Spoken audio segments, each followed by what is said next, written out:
Quero convidá-los a abrir o Evangelho de Marcos. Nós vamos dar sequência à nossa série.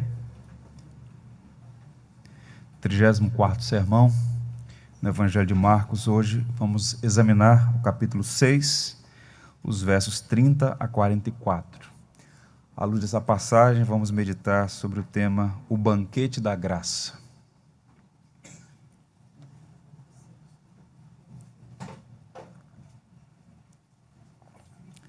Assim diz a palavra de Deus. Voltaram os apóstolos à presença de Jesus e lhe relataram tudo quanto haviam feito e ensinado. E ele lhes disse: vinde repousar um pouco à parte no lugar deserto, porque eles não tinham tempo nem para comer, visto serem numerosos os que iam e vinham. Então foram sós no barco para um lugar solitário. Muitos, porém, os viram partir e, reconhecendo-os, correram para lá a pé de todas as cidades e chegaram antes deles. Ao desembarcar, viu Jesus uma grande multidão e compadeceu-se deles, porque eram como ovelhas que não têm pastor, e passou a ensinar-lhes muitas coisas. Em declinando a tarde, vieram os discípulos a Jesus e lhe disseram: é deserto este lugar, e já avançada a hora, despede-os para que, passando pelos campos ao redor e pelas aldeias, comprem para si o que comer. Porém ele lhes respondeu: dá-lhe vós mesmos de comer. Disseram-lhe: iremos comprar 200 denários de pão para lhes dar de comer? E ele lhes disse: quantos pães tendes? E de ver. E sabendo, eles responderam: 5 pães e 2 peixes. Então Jesus lhes ordenou que todos se assentassem em grupos sobre a relva verde. E o fizeram, repartindo-se em grupos de 100 em 100, de 50 em 50. Tomando ele os 5 pães e os 2 peixes, erguendo os olhos ao céu, os abençoou, e partindo os pães, deu-os aos discípulos para que os distribuíssem, e por todos repartiu também os 2 peixes. Todos comeram e se fartaram, e ainda recolheram 12 cestos cheios de pedaços de pão e de peixe. Os que comeram dos pães eram 5.000 homens. Que o Senhor nos abençoe. No episódio anterior, Marcos relatou a festa de aniversário do rei Herodes. As pessoas mais importantes da Galiléia foram convidadas e lá estiveram para aquele grande banquete.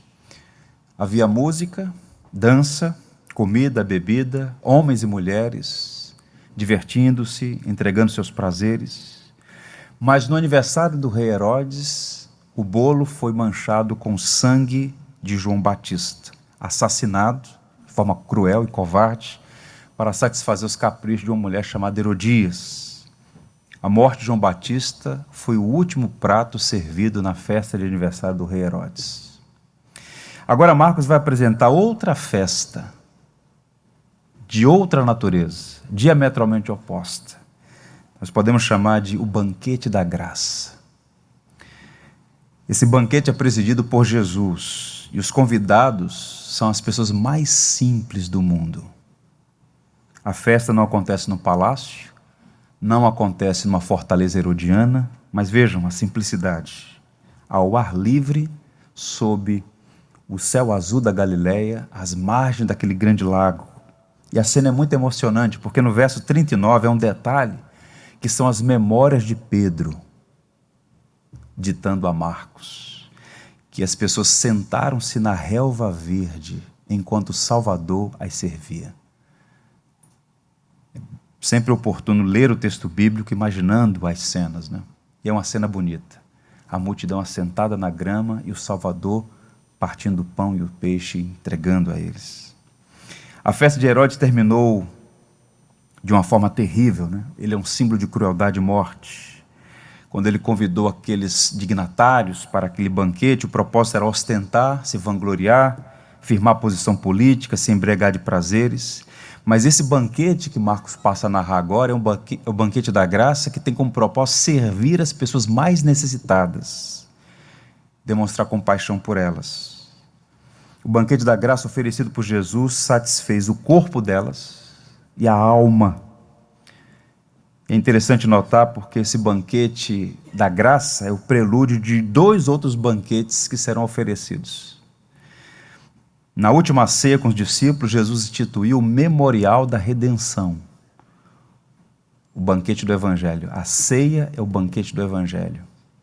E aponta para o banquete da graça na glória, quando um dia nós todos, todo o povo de Deus, de todas as épocas e períodos, estaremos todos diante do Senhor, nas bodas do Cordeiro, onde Ele é o anfitrião, nos servirá. Que maravilha!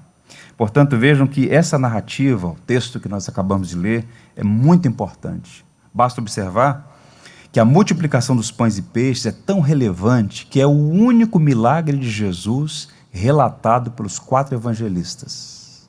Mateus, Marcos, Lucas e João, o único dos milagres. Portanto, é um texto rico, e eu queria a sua atenção para pensar nessa passagem como um grande mosaico com 6 estações. Tente imaginar um painel, 6 estações. Cada parte tem o seu valor, e o conjunto traz uma belíssima mensagem. Por conta do tempo, eu vou dividir esse sermão em 2 partes. Hoje, querendo Deus, no próximo domingo. Quais são as estações pelas quais vamos passar e com elas aprender? O relatório da missão, o retiro para descansar, a compaixão de Jesus, a preocupação dos discípulos, o milagre e o discipulado intensivo. A mensagem por trás do sinal. Então vamos começar essa jornada olhando para esse belo mosaico, esse banquete da graça. A primeira coisa que se destaca aqui é o relatório da missão. Observe o verso 30. Voltaram os apóstolos à presença de Jesus e lhe relataram tudo quanto haviam feito e ensinado. Jesus escolheu 12 discípulos. Ele os comissionou e enviou em missão pela Galileia. Está registrado no capítulo 6, versos 7 a 13. Examinamos essa passagem. E esse é o sentido de apóstolo, é aquele que é enviado. Esses 12 discípulos agora são apóstolos. Essa é a primeira vez que eles assim são chamados, e é a primeira vez também que eles vão realizar algo sem ter a presença de Jesus. Eles estão no treinamento. E o verso 30 é o retorno deles e o relatório prestado. Então há um intervalo aqui, do verso 13 até o verso 30. Nos versos 7 a 13, o Senhor os envia. E agora há uma nota sobre o retorno deles.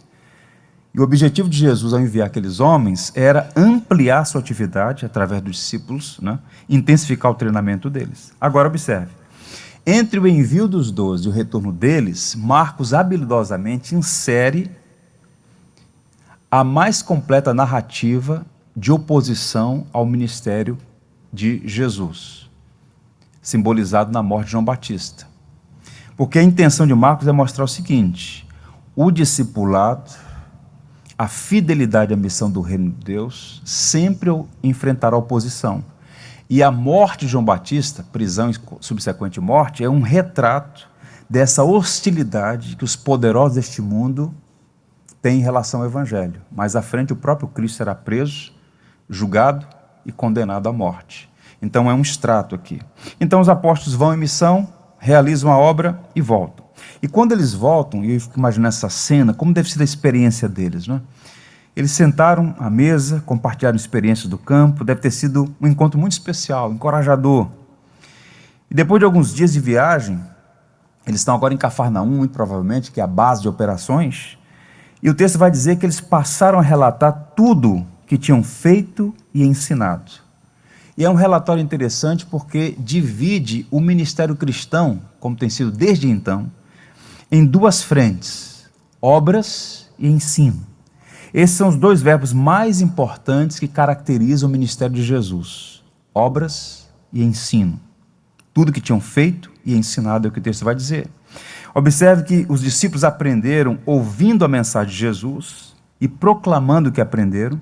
Agora eles voltam da missão e, tal como aprenderam, relatam: olha, nós fizemos isso, nós ensinamos isso. 2 notas interessantes aqui. O livro de Atos, que é um tratado, né, a gente pode chamar de Lucas/Atos, foi escrito por Lucas, né, um médico, escritor, historiador da igreja. O primeiro versículo do livro de Atos reverbera o que nós acabamos de ler em Marcos capítulo 6, verso 30. Lucas diz assim: escrevi o primeiro livro, ó Teófilo, relatando todas as coisas que Jesus passou a fazer e ensinar. Os dois verbos, fazer e ensinar. O ministério de Jesus, e essa tem sido uma tradição teológica, consistia em querigma / didaquê e sinais. Com palavras e obras, Jesus manifestou a graça de Deus entre os homens. E agora os seus discípulos estão na mesma direção, fazendo e ensinando.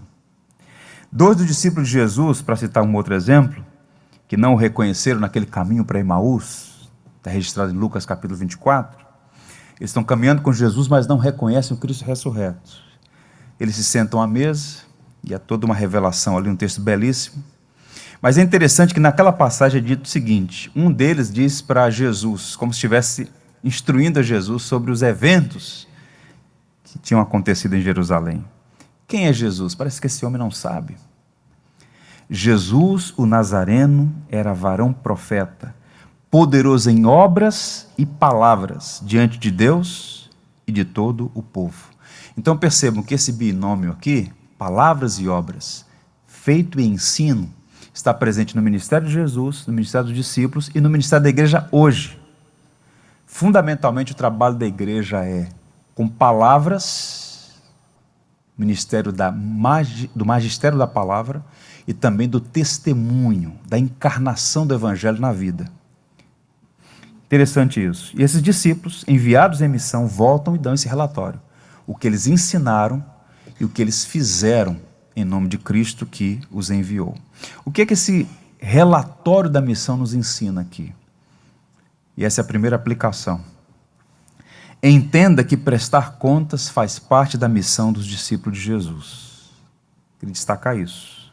Eles foram enviados e depois que voltaram, prestaram contas. Não foi um relatório pro forma, cheio de formalidades desnecessárias.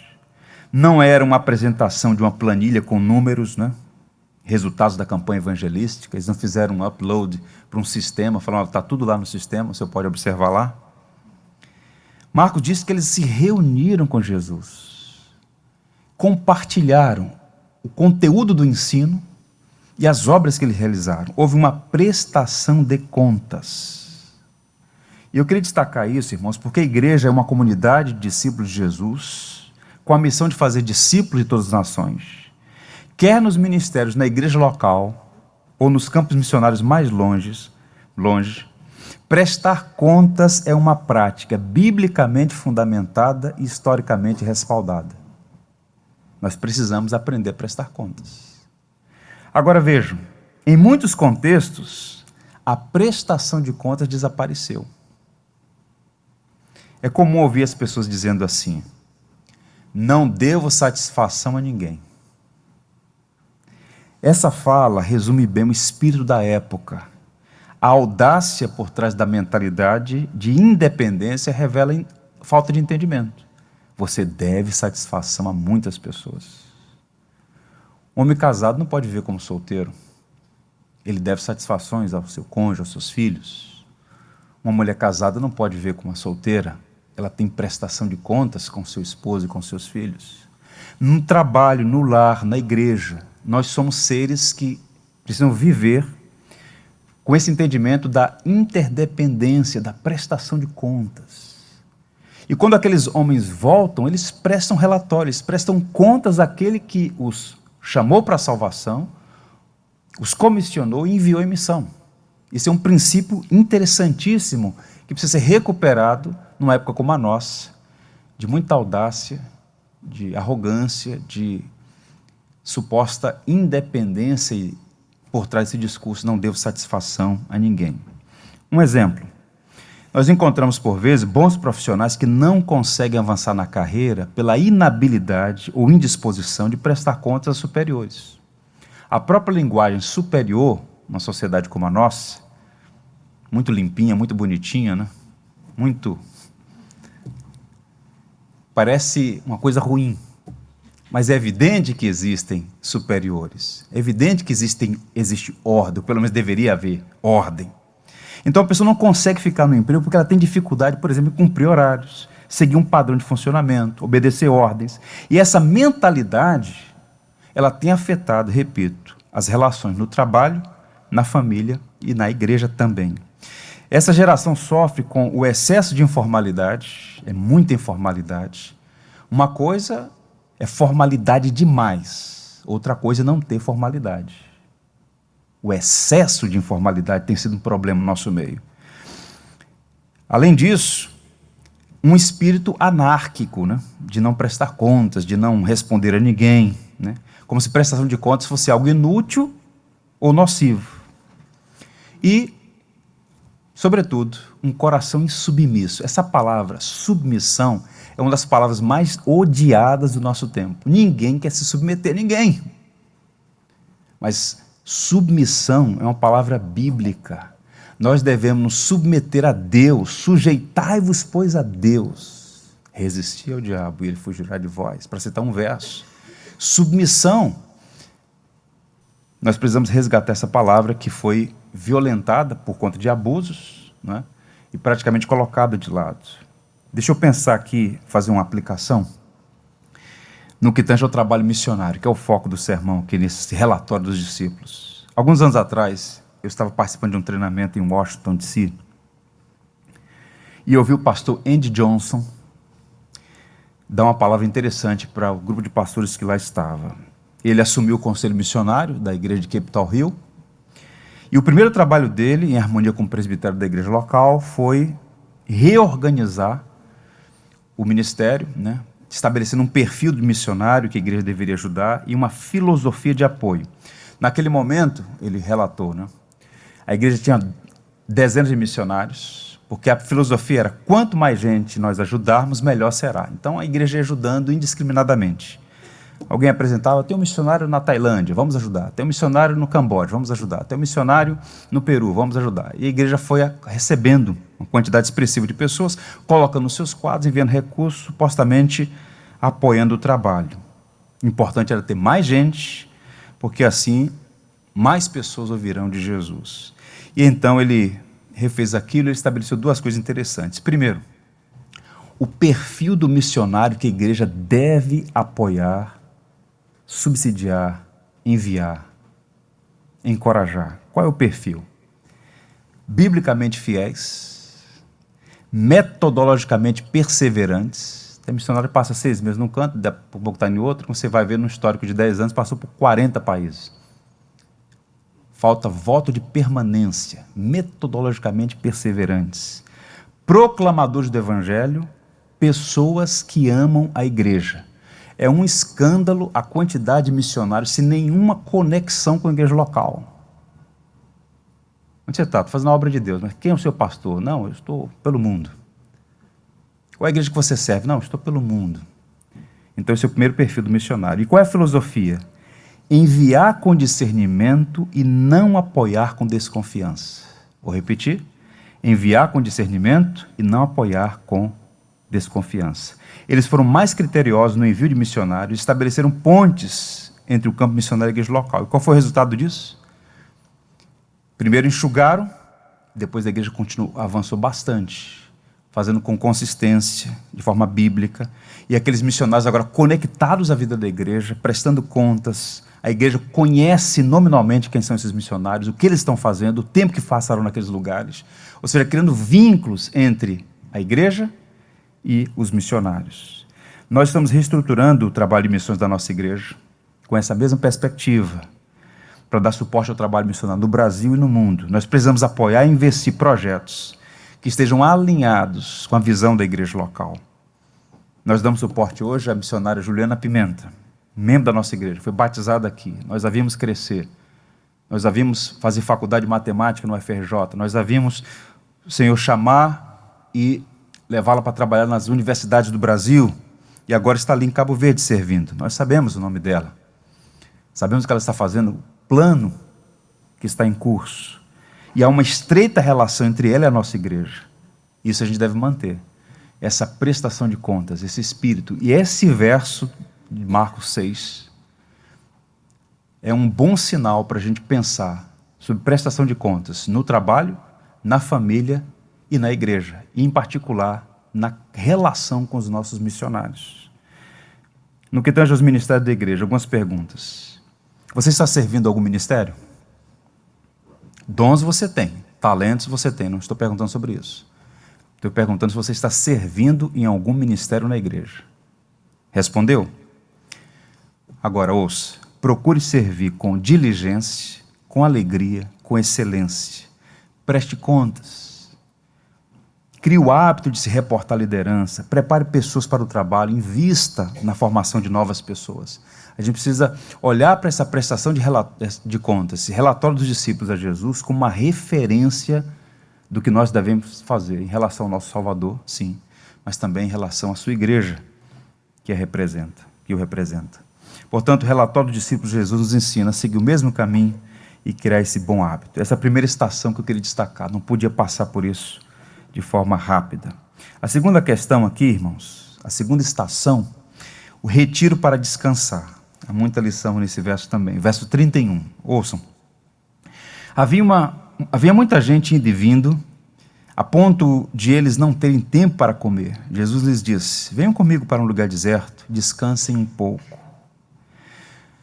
O ministério de Jesus era intenso, e a essa altura ele é uma personalidade pública, não é? Já não havia mais tempo e lugar reservados, a multidão cresciam também as demandas, necessidades, e Marcos resume a vida diária, a dinâmica do dia a dia dele, Jesus e dos discípulos, dizendo o seguinte: eles não tinham tempo nem para comer. Ora, a alimentação diária da pessoa é a coisa mais elementar. Quando Marcos diz que eles não tinham tempo nem para comer, Marcos está dizendo o seguinte: estava tão intenso o ritmo de trabalho que eles não tinham tempo nem para comer. Estavam sufocados de atividades, muitas demandas. Então, quando eles voltaram dessa missão pela Galileia, cidades e povoados, o Senhor os viu, e eu suponho, percebeu o estado de esgotamento, de cansaço. E qual é a palavra de Jesus para eles? Venham comigo para um lugar deserto e descansem um pouco. As palavras de Jesus nesses versos, irmãos, são de uma ternura, de uma bondade muito chocante para nós, assim. É curioso ver isso, essas palavras doces de Jesus. Ele diz assim: olha, venham comigo, vamos procurar um lugar deserto, vamos descansar. E o texto vai dizer que então eles foram para um lugar solitário, ele e os 12. 3 vezes nesses versos, a expressão lugar solitário, lugar deserto, é mencionado. No verso 31, no verso 32 e no verso 35. Eles estavam buscando então um lugar sem barulho, sem multidão, um lugar que pudessem descansar. E esse verso, nós podemos dizer com segurança, que ele fornece para nós os fundamentos da teologia do descanso. Essa teologia é boa, viu, gente?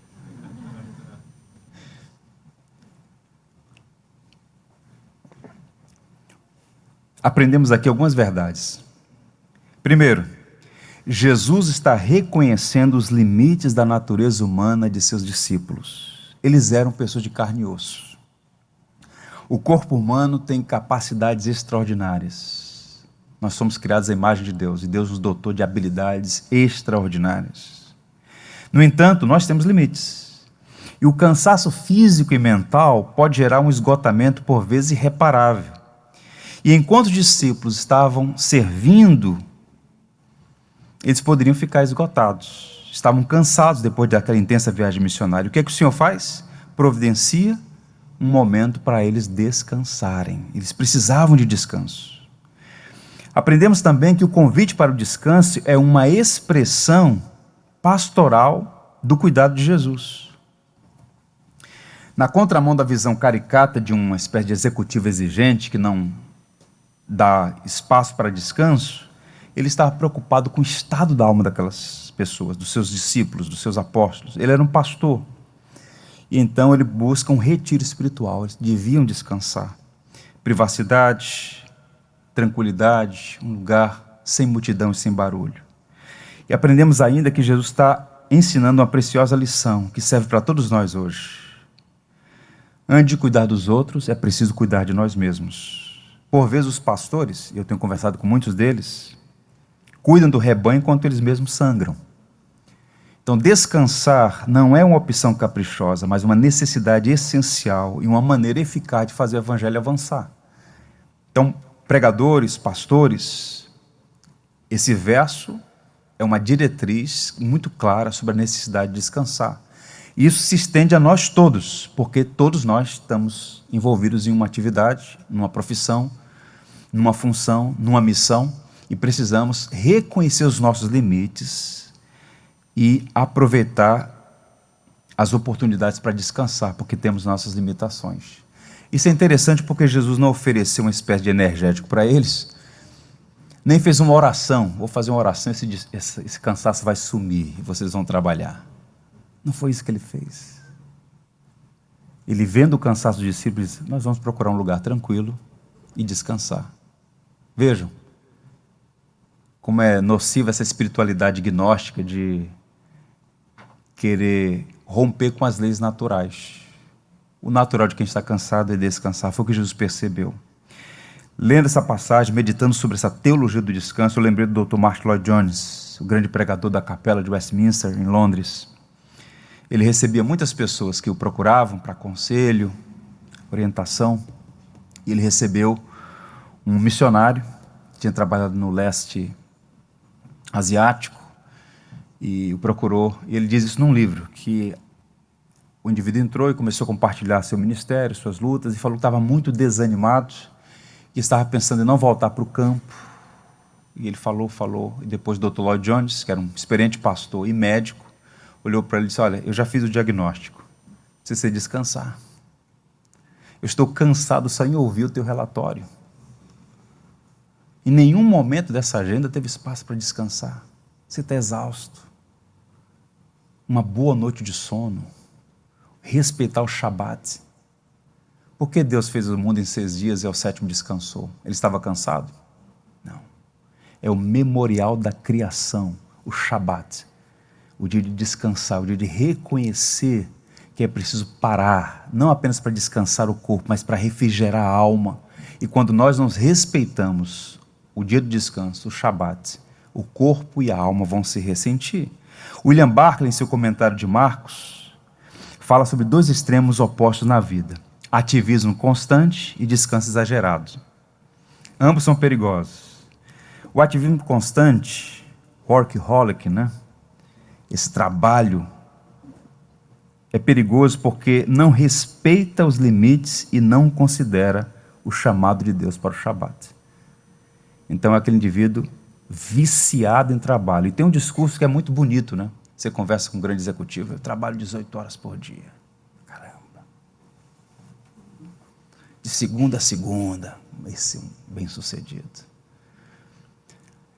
Um dos maiores sinais de estupidez é o homem querer ser mais sábio do que Deus. Se Deus determinou que tem que ter um dia de descanso, você pode ser quem for. Romper com isso é estupidez. Tem que ter o descanso. Então o ativismo constante é um perigo. Por outro lado, o descanso exagerado também é uma fuga das responsabilidades. Descansar é bom, porque nos prepara para o serviço. Mas a vida inteira numa rede é um laço. Pegou? A vida inteira numa rede é um laço. Nós temos que ser responsáveis com o nosso chamado, com a nossa vocação. Barclay resume assim: não podemos trabalhar a menos que tenhamos um tempo de descanso. E o sono não virá até que estejamos cansados de trabalhar. Esse é o equilíbrio. Trabalho e descanso. Portanto, atender o convite de Jesus é um ato de sabedoria que vem acompanhado de muitos benefícios. Descanso é essencial para o trabalho. E uma regra de ouro é essa: trabalhar com o Senhor e não apenas para o Senhor. E quando o obreiro entende que é cooperador da obra e não dono da obra, ele busca descansar. É o Senhor quem faz a obra avançar. É o Senhor quem concede a graça. Perguntas: você está cansado? É um tipo de pergunta que é chover no molhado, Todo mundo está cansado. Exige sintomas de esgotamento, ansiedade, falta de sono, irritação, alteração no humor, compulsão alimentar, desânimo. O corpo vai dando sinais que é hora de descansar. Por isso, você precisa procurar ajuda, diminuir cuidar da alimentação, fazer exercícios, planejar as férias, buscar descansar. Há duas situações, ou a gente para, ou a gente é parado. O cansaço é inevitável, o descanso é necessário para continuar a missão.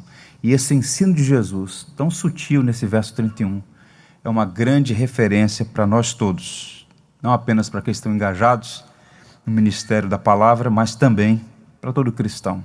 E a boa notícia é essa: o Senhor Jesus é o bom pastor que traz refrigério para a alma cansada. Ou como diz Isaías, ele faz forte ao cansado e multiplica as forças ao que não tem nenhum vigor.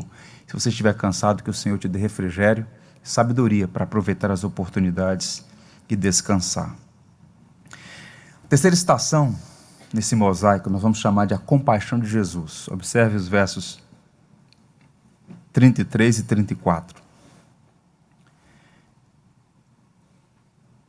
Mas muitos dos que o viram retirar-se, tendo-o reconhecido, correram a pé de todas as cidades e chegaram lá antes deles. Quando Jesus saiu do barco, viu uma grande multidão, teve compaixão deles porque eram como ovelhas sem pastor. Então começou a ensinar-lhes muitas coisas. Pergunta: observem que o verso 33, essa é uma questão, começa com uma adversativa. Aqui na minha versão diz assim: mas. O plano era descansar. Mas a multidão chegou no lugar do retiro primeiro que Jesus e os discípulos. O descanso dele foi frustrado, né? Está até um cenário de um filme, né? Férias frustradas, né? Vamos descansar. Quando chega lá, a multidão já está esperando. Mas que absurdo, como que eles chegaram aqui antes da gente? E esse texto apresenta duas necessidades que estão em conflito. Vejam, irmãos, como a palavra de Deus é viva, como ela é atual, como ela é realmente relevante, mais do que o jornal do dia. Um texto escrito há mais de 2000 anos. Fala sobre coisas pertinentes para nós hoje. O texto está apresentando duas necessidades em conflito, que estão em conflito na sua agenda, nesse momento. Os discípulos estavam cansados, depois de uma viagem missionária, a razão pela qual Jesus os convida para descansar. Por outro lado, há uma multidão cansada, um tipo de cansaço que vai para além do elemento físico, da dimensão física. Eles estavam espiritualmente cansados, aquelas pessoas. Precisavam de refrigério para a alma. Então, como conciliar isso? Eles precisavam descansar, mas a multidão estava cansada, não apenas fisicamente, mas de natureza, um cansaço de natureza espiritual. Tomás de Aquino identifica nesse movimento as pessoas saindo da cidade, né, de Cafarnaum, para o deserto, como sendo uma vívida ilustração das profundas necessidades da alma. E ele vai citar São Beda quando diz assim: quando Cristo se dirige aos desertos dos gentios, é seguido por grandes multidão de fiéis que abandonaram as muralhas de suas antigas moradas. As multidões estavam famintas e elas estavam se deslocando em busca de alimento para a alma. É uma cena muito forte. Só com essa perspectiva que a gente vai entender a decisão que Jesus tem que tomar.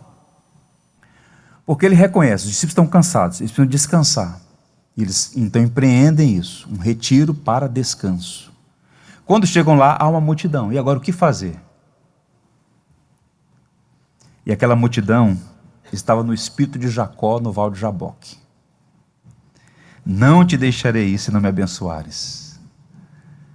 Se eles dessem a volta com o barco, fosse para outra direção, eles correriam atrás novamente. Fome espiritual. Pergunta: qual foi a reação de Jesus dos discípulos? Jesus já havia passado pela experiência de ter férias frustradas.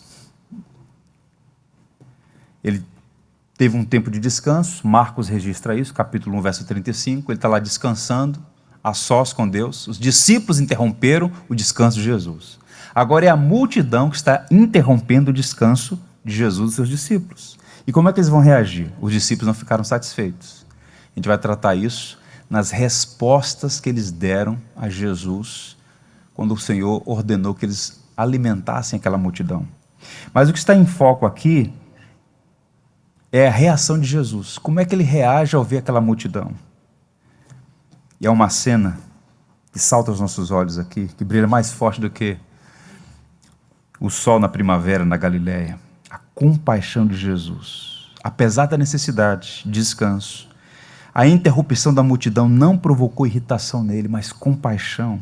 O que vemos em Jesus é a manifestação superlativa da misericórdia, expressa nessa compaixão pelo povo. O verso 34 diz que ele teve compaixão porque eram como ovelhas que não têm pastor, e começou a ensinar-lhes. Então percebam, a compaixão de Jesus é expressa na decisão de Cristo de ensinar. O que elas mais precisavam era isso, da palavra. Compaixão expressa no mais elevado grau de simpatia. Esse é o conceito de compaixão aqui.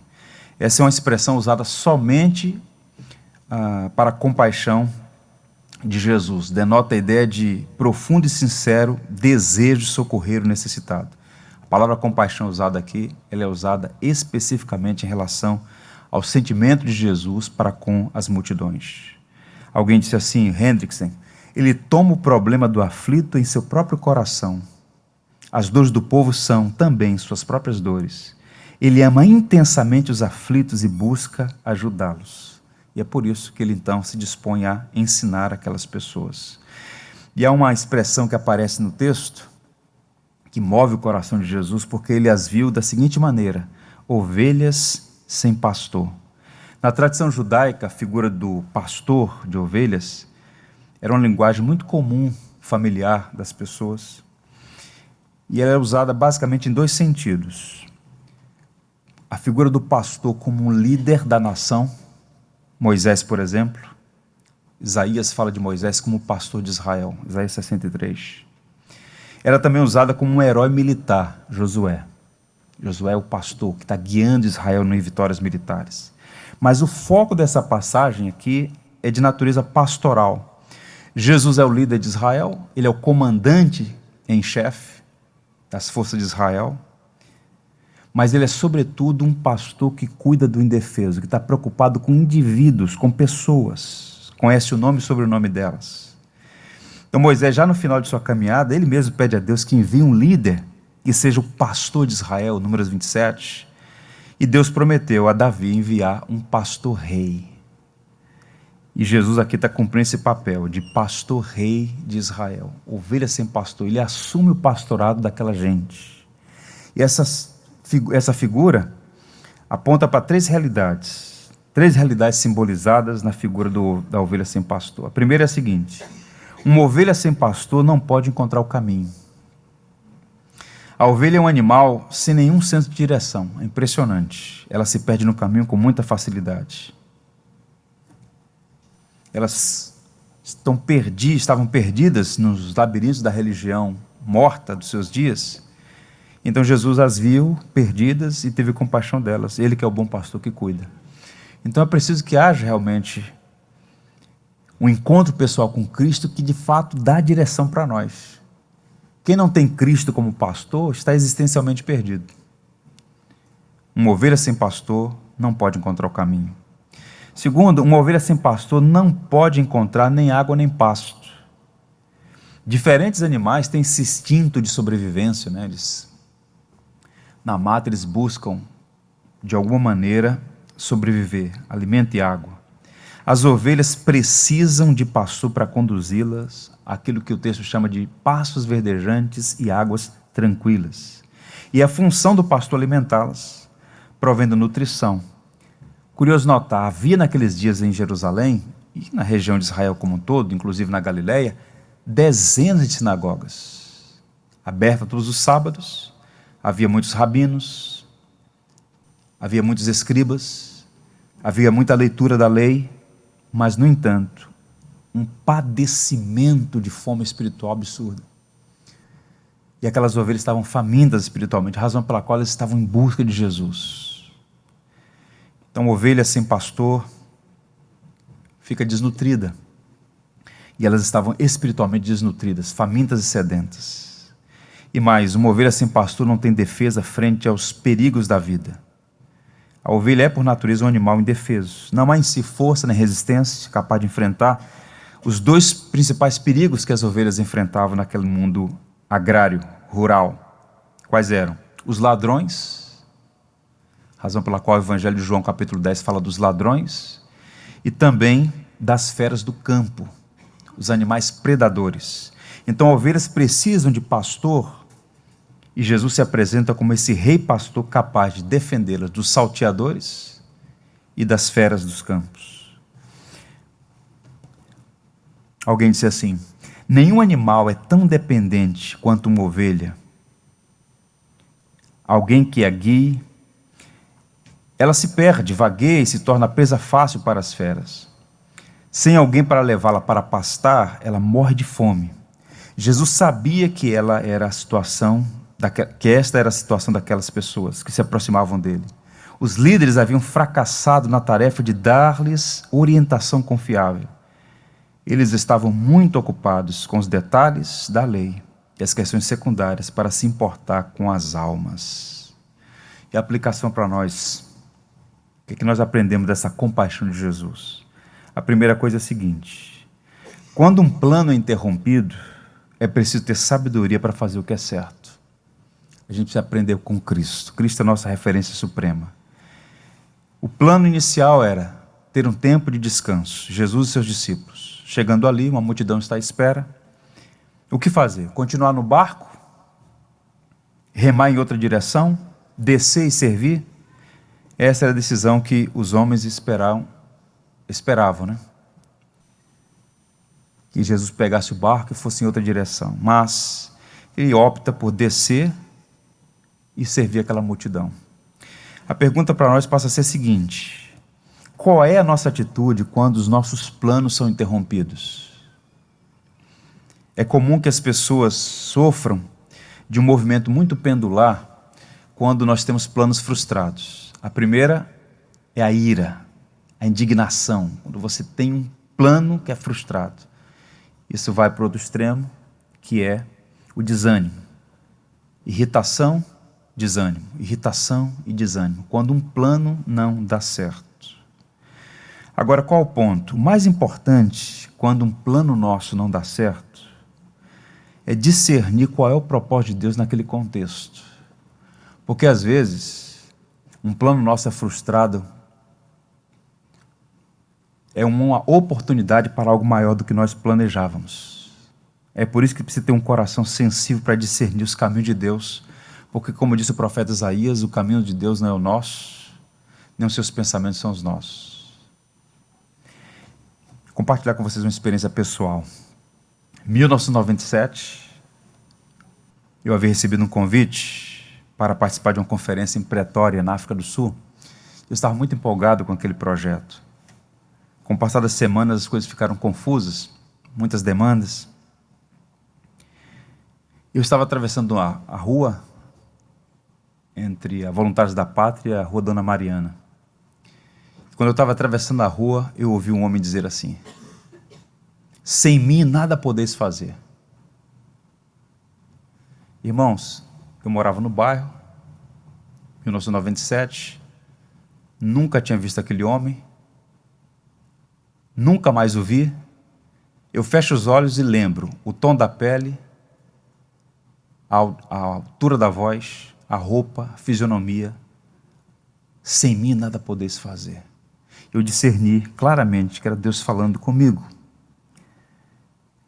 Quando um plano é frustrado, a gente precisa discernir quais são os caminhos que Deus está dando direção para nós. Por quê? O livro de Provérbios, que é um livro de sabedoria, diz assim: ao homem pertencem os planos, mas do Senhor vem a resposta da língua. E Deus é especialista em movimentar nossa vida de uma maneira que a gente não entende no momento, mas lá à frente a gente vai dizer: Senhor, muito obrigado. Onde nós estaríamos se Deus tivesse respondido todas as nossas orações insensatas? Então Deus, por muitas vezes, tem os seus caminhos. Então aprenda a discernir os propósitos de Deus quando um plano seu é frustrado. Aprenda isso aqui nessa passagem. E ainda, segunda lição: um coração misericordioso está atento às necessidades e sempre disposto a servir. Então os discípulos precisavam de descanso, reitero isso aqui, e o Senhor os levou para descansar. O plano foi frustrado pela necessidade da multidão. O Senhor desce do barco e passa a servi-las, ensinando a palavra. Havia muitas necessidades. E o Senhor, então, decidiu servir aquelas pessoas. Agora, o que diz isso respeito a nós aqui agora? Muitas vezes nós nos sentimos cansados porque existe mais demanda do que energia. E nós precisamos reconhecer nossos limites, né? Quem não reconhece seus limites é insensato. Agora, o que Jesus nos ensina é que um coração misericordioso fará toda a diferença na hora de tomar decisões. Porque a inclinação natural do nosso coração é sempre poupar energia para aquilo que nós julgamos mais importante. Naquele momento era importante descansar, mas Jesus viu uma multidão como ovelhas que não tinham pastor. Então nós precisamos ter esse coração misericordioso para estar atentos e dispostos a servir, mesmo quando as circunstâncias dizem o contrário. Quando Paulo escreveu aos Gálatas, ele disse algo no capítulo 6, e eu gosto muito, porque eu suponho que aqueles irmãos estavam indo na direção errada. Ele diz assim, capítulo 6, verso 9: e não nos cansemos de fazer o bem, porque a seu tempo ceifaremos, se não desfalecermos. Seja sincero, há um momento na nossa vida que a gente se cansa de fazer o correto, a gente cansa de fazer o bem. E Paulo está dizendo, olha, não se canse de fazer o bem, não se canse de fazer o correto, não se canse de servir. Então um coração cheio de compaixão é um coração mais atento e mais disposto para servir. Então a compaixão presente em Cristo é uma referência para nós. E nós precisamos ter compaixão, discernir as coisas com sabedoria. Nem toda necessidade é uma vocação, mas nós precisamos aprender a servir como Jesus, com o coração cheio de compaixão. Me lembrei de uma história que eu li alguns anos atrás, em uma coletânea de textos sobre os presidentes norte-americanos. O presidente Thomas Jefferson estava viajando com a sua comitiva pelo interior do país. A gente está falando do século XVIII. E ele chega às margens de um rio, a ponte havia caído, né? A correnteza levou a ponte. E à margem do rio, um camponês precisava atravessar. E quando ele chegou com a sua comitiva, o homem se dirigiu ao presidente e pediu uma carona. Posso ir na garupa do seu cavalo? O presidente estende a mão, coloca o homem na garupa do cavalo e eles atravessam o rio. Quando chega na outra margem, um dos assessores do presidente disse, por que você se dirigiu ao presidente? E o homem ficou espantado. Ele não sabia que ele era o presidente. A fisionomia dele dizia sim, e a de vocês dizia não. Então pedi para ele. E o artigo tinha como título justamente isso. Há fisionomias que dizem sim e há fisionomias que dizem não. Você precisa nem abrir a boca. Tem gente que você olha para ela e diz, não me peça. Não é comigo. A fisionomia revela muito o estado do coração. E eu fico imaginando Cristo naquele barco. Ele olha e vê a multidão faminta espiritualmente. Ele já desceu do barco, já com aquela disposição de ensinar. Essa disposição é fruto dessa compaixão, que é o amor em ação, que é essa empatia, simpatia, o sofrer com o necessitado. E essa mesma perspectiva tem que estar presente em nossa vida. Pedro diz, servir uns aos outros conforme o dom que recebeu, como bons dispenseiros da multiforme graça de Deus. E a gente precisa ter compaixão para servir como Jesus. E que a nossa fisionomia diga sempre sim.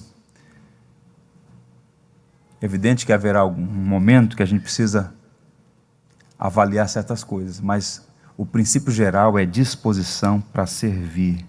O que é que nós aprendemos hoje, meus irmãos? A necessidade de prestar contas, o valor do descanso e a importância da compaixão, da misericórdia no serviço. E tudo isso é sintetizado em Marcos capítulo 10, verso 45. Pois o próprio Filho do Homem não veio para ser servido, mas para servir e dar sua vida em resgate de muitos. O banquete da graça foi servido pelo Deus da graça, nosso Salvador maravilhoso. Amém? Se o Senhor permitir, semana que vem vamos avançar e pensar sobre as outras estações desse banquete. Vamos orar? Vamos falar com Deus.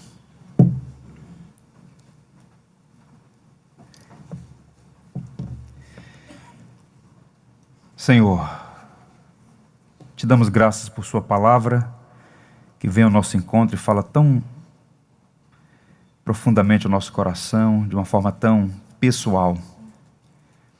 Vivemos em um mundo cada vez mais hostil às responsabilidades. Nós queremos nos posicionar como luz, aprendendo a prestar contas a quem devemos. Aprendemos com os discípulos e queremos imitar os passos deles. Ajuda-nos a ser responsáveis no trabalho, no lar, na igreja. Ajuda esta igreja a ter visão e discernimento no que tange a sua missão, a relação com os obreiros que estão nos campos, nos ministérios, na igreja local. Permita que possamos crescer no entendimento dessas verdades. Oramos também para que o Senhor nos ajude a trabalhar com zelo, com dedicação, com diligência, respeitando os nossos limites. Ajuda-nos a dosar bem essas coisas, a não ser envolvidos por ativismo frenético e nocivo, nem tampouco se entregar a descansos exagerados, mas que tenhamos sabedoria para encontrar a via média, trabalhar e descansar, e no ritmo e na cadência do Senhor. Abençoa aqueles que nesse momento estão se sentindo exaustos, cansados, sob demandas no trabalho, no lar, que haja tempo de refrigério, que haja condições de planejar descanso, férias. Abençoa o corpo, a mente, as emoções, o coração de cada um dos meus irmãos aqui presentes. E ajuda-nos, Senhor, a experimentar renovação no nosso coração. Queremos viver aquilo que o profeta disse: o Senhor faz forte ao cansado e multiplica as forças ao que não tem nenhum vigor. Oramos ainda para que a compaixão presente em Cristo seja também em nós. Essa compaixão capaz de ir ao encontro do necessitado e socorrê-lo e ajudá-lo. Ó Senhor, não permita que haja em nós indiferença, mas sempre disposição para servir. Servir com os dons e talentos que o Senhor mesmo nos deu. Não permita que nenhum dos que aqui está enterre seus dons e talentos por nenhuma circunstância, mas sejamos encontrados servindo ao Senhor com alegria, trabalhando enquanto é dia, porque a noite vem quando ninguém mais poderá trabalhar. Que essas verdades encontrem espaço em nosso coração, que o Senhor nos prepare para o banquete da graça, que é servido diariamente na Tua palavra, e no grande dia, quando estaremos para sempre com o Senhor. Oramos em nome de Cristo, nosso pastor. Amém. Quero convidá-los a ficar em pé. Tudo que tens feito, por tudo que vais fazer, por tuas promessas e tudo que és, eu quero te agradecer com todo o meu ser. Te agradeço, meu Senhor, te agradeço, meu Senhor, te agradeço por me libertar e salvar, por ter morrido em meu lugar. Te agradeço, Jesus, te agradeço, eu te agradeço, te agradeço por tudo que tens feito, por tudo que vais fazer, tuas promessas e tudo que és. Eu quero te agradecer com todo o meu ser. E aí? Te agradeço, meu Senhor. Te agradeço, meu Senhor. Te agradeço por me libertar e salvar, por ter morrido em meu lugar. Te agradeço.